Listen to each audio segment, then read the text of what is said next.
Good morning to all students. And in the last lecture, we are already started exercise 1.3 part 1. And today I explain exercise 1.3 of question 6. So I read question 6.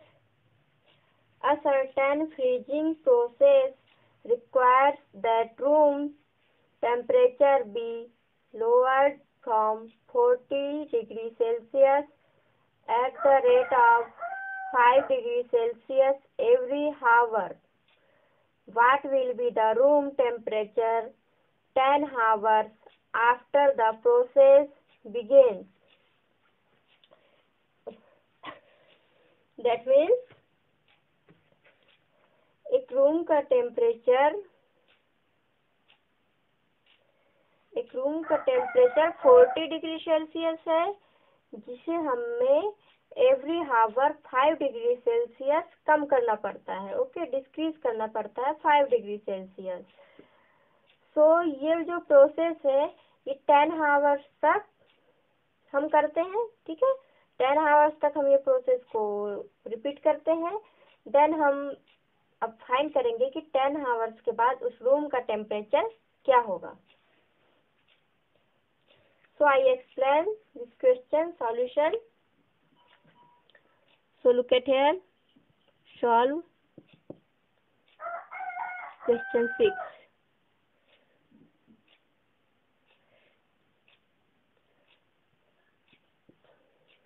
Question 6 solution. Okay.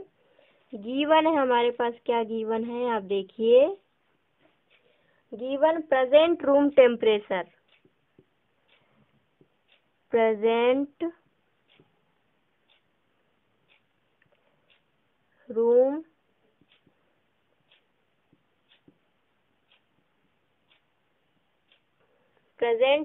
Temperature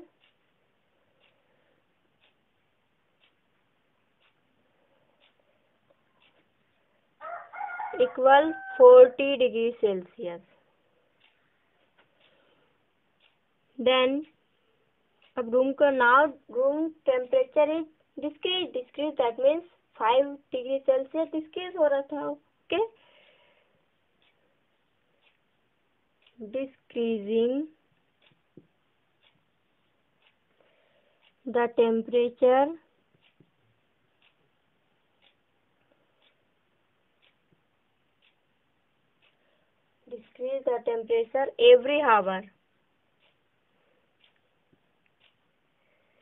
every hour is equal to 5 degree Celsius, okay.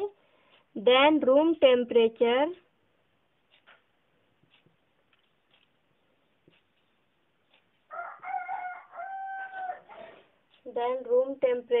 after 10 hours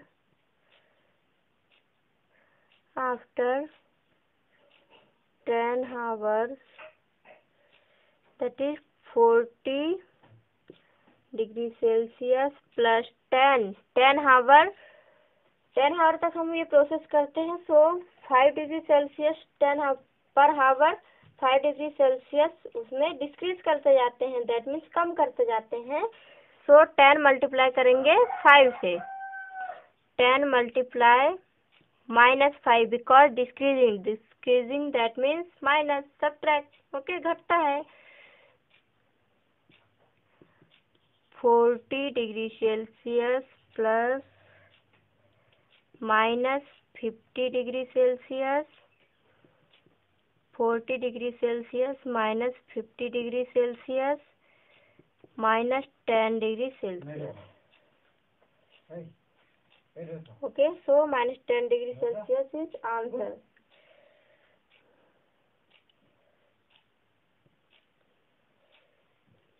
Thus the room temperature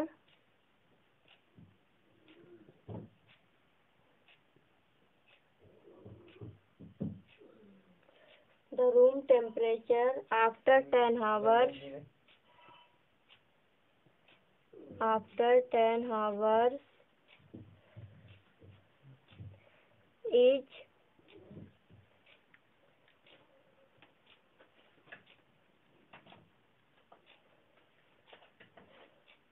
-10 degree Celsius after the process begins. After the process begins. Okay.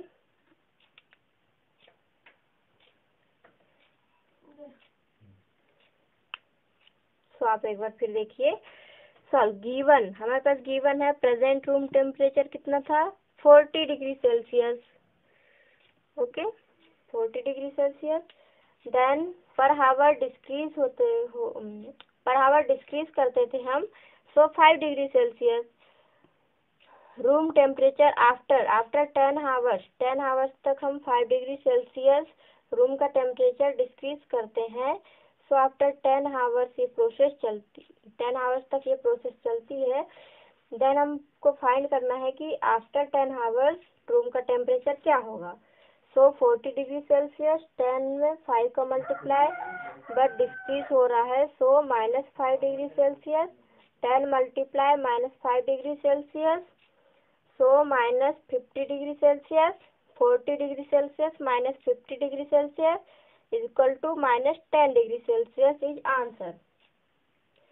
सो अब answer लिखेंगे, thus the room temperature after 10 hours is -10 degree Celsius after the process begins. Okay, so take a screenshot.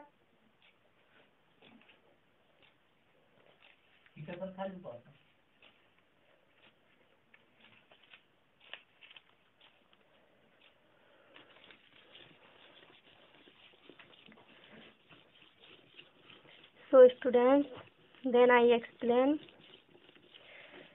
question 7. Question 7 first में आप क्या दिया है, आई read, in a class test containing 10 questions, 5 marks are awarded for every correct answer and -2 marks are awarded for every incorrect answer and 0 for questions not attempt. तो इसमें क्या दिया है देखिए, इन अ क्लास टेस्ट, एक क्लास है जिसमें test है। ओके, सो लेट की मैथ्स का टेस्ट है, उसमें 10 क्वेश्चन है। अगर हम 10 क्वेश्चन में 5 मार्क्स, अगर 10 क्वेश्चन है, अगर सो हम उसमें जितने क्वेश्चन राइट करेंगे, करेक्ट करेंगे, उनमें हमें 5 मार्क्स एवरी करेक्ट आंसर में मिलेगा। अगर हम क्वेश्चन को बना रहे हैं, पूरा सॉल्व कर रहे हैं, देन अगर आंसर लास्ट में गलत हो गया, सो हमें -2 मार्क्स मिलेंगे। एंड अगर हम क्वेश्चन को सॉल्व ही नहीं कर रहे हैं, सो हमें 0 मार्क्स मिलेंगे। ओके, सो फर्स्ट देखिए, Mohan gets 4 correct and 6 incorrect answer, what is his score. Mohan ने 4 आंसर करेक्ट किया एंड 6 आंसर इनकरेक्ट किया, सो उसका फाइनल स्कोर कितना होगा, ये हमें फाइंड करना है। So look at the board, I explain 7th के फर्स्ट का solve.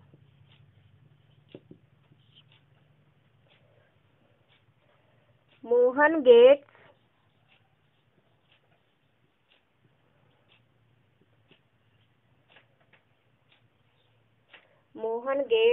marks for 4 correct answer, for 4 correct question के आंसर,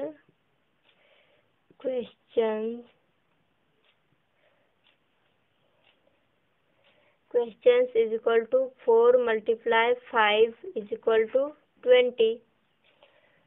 सो मोहन ने 4 क्वेश्चन के आंसर राइट किया, सो एवरी करेक्ट आंसर में 5 मार्क्स मिलना था।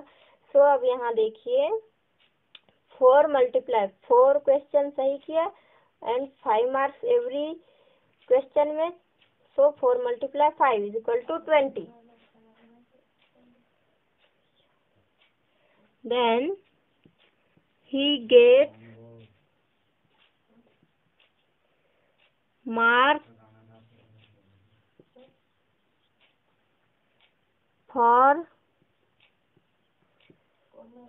6 incorrect question.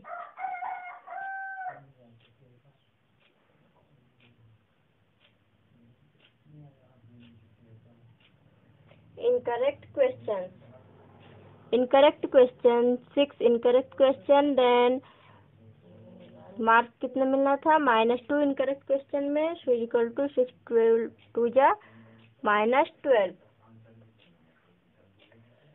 So therefore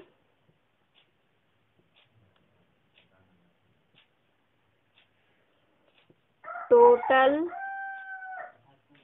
score of Mohan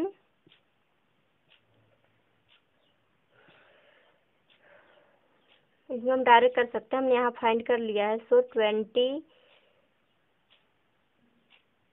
- 12 is equal to 8. तो लास्ट में आंसर फाइंड करेंगे. 10 Mohan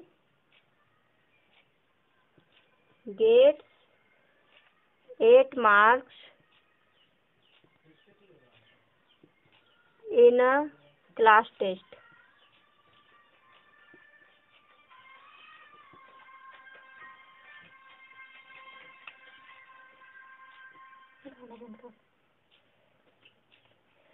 So look at here. Mohan gets marks for 4 correct question.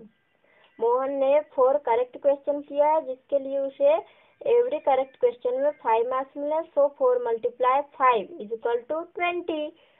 So as well as he gets marks for 6 incorrect question किया है. So incorrect question के लिए every incorrect question के लिए -2 marks. सो 6 incorrect किया, सो 6 multiply -2 is equal to -12. 6 2 जा -12.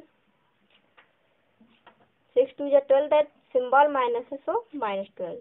Therefore total scores of Mohan, total score हमें find करना है. सो 20 अगर यहाँ प्लस रहता सो +12. सो 20 - 12 सब्ट्रैक्ट करेंगे हम 8. 10 Mohan gets 8 marks. Okay.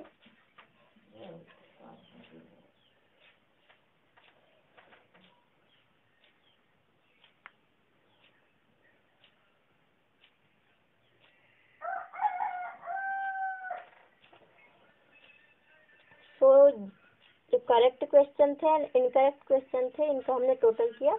So 8 marks total find. So take a screenshot.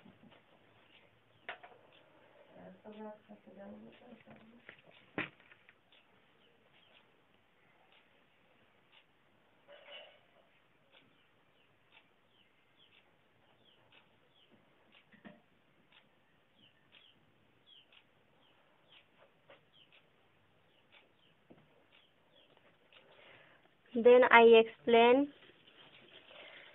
question number 8 of first.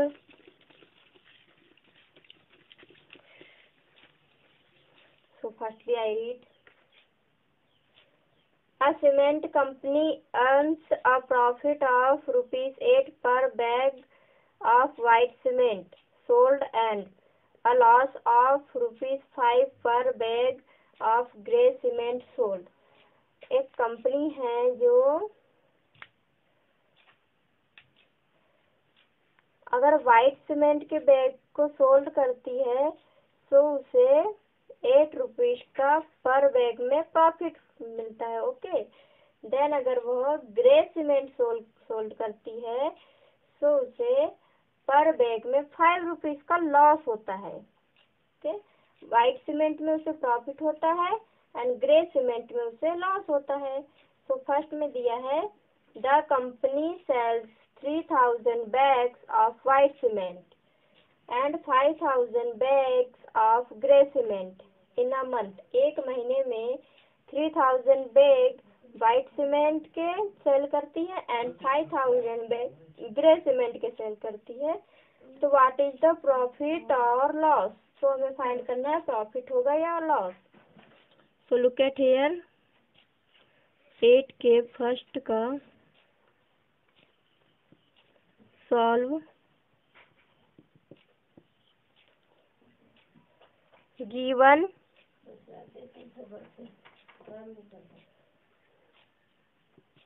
profit of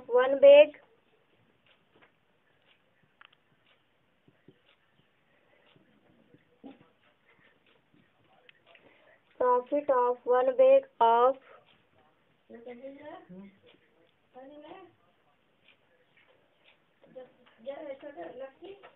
white cement.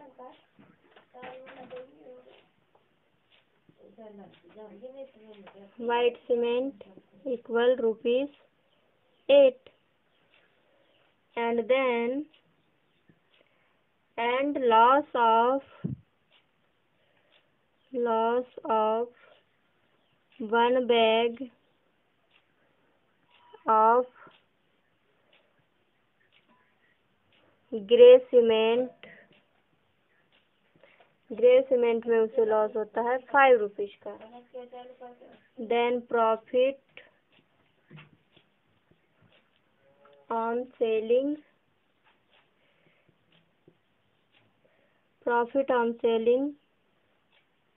3,000 bags of white cement.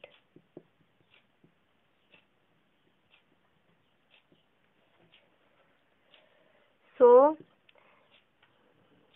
Profit होता है वाइट बैग्स को वह पर 1 मंथ में 3,000 बैग सेल करता है. सो प्रॉफिट ₹8 का. सो 3,000 × 8 is equal to 8 3 जा 24 then 30 rupees. Okay. Then loss of selling 5,000 bags of grey cement. So 5,000 bags में उसे ₹5 का प्रॉफिट होता है. सो 5 5 या 25. फर्स्ट में आप रुपीस लगाएंगे 25 30 सिंस प्रॉफिट.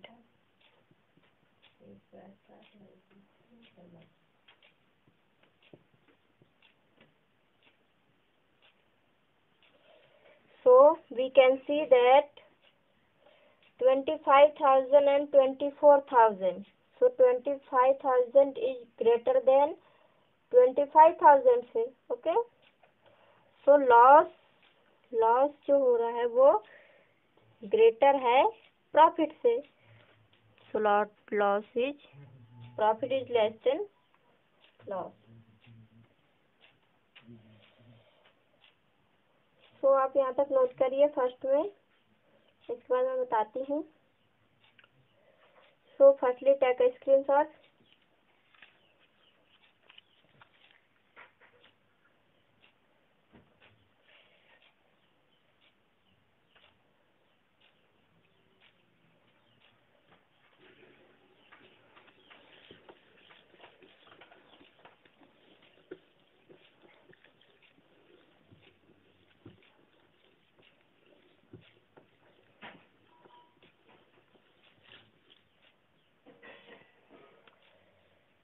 तो इसके आगे का यहाँ पर है therefore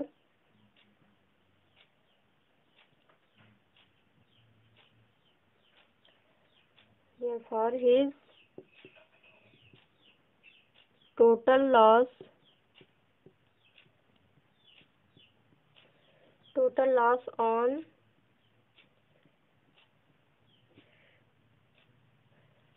selling the grey cement bags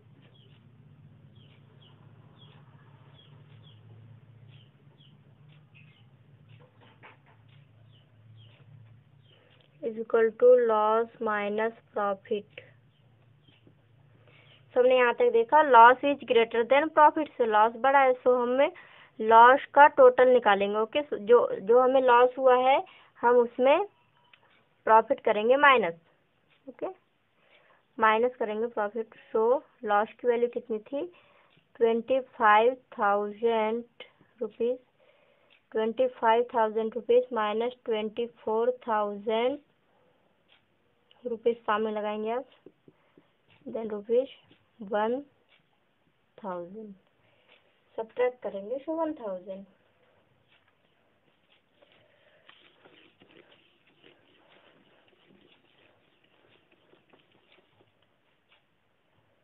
सो हमारे क्वेश्चन में गिवन था कि लॉस होगा या प्रॉफिट होगा। सो हमें लॉस हुआ इसलिए हमने लॉस को फाइंड किए। So loss minus profit, loss की वैल्यू देन प्रॉफिट की वैल्यू सब्ट्रैक्ट करेंगे, सो 1,000 loss. So answer, thus he has lost of 1,000 rupees, 1,000 on selling the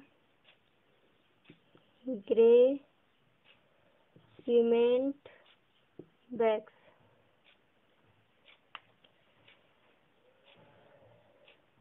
$25,000, 24,000 then subtract 1,000। So loss company को क्या हुआ? 1,000 रुपीज़ का लॉस हुआ। सो आंसर इस प्रकार लिखेंगे, thus he has lost of ₹1,000 on selling the grey cement bags। So take a screenshot।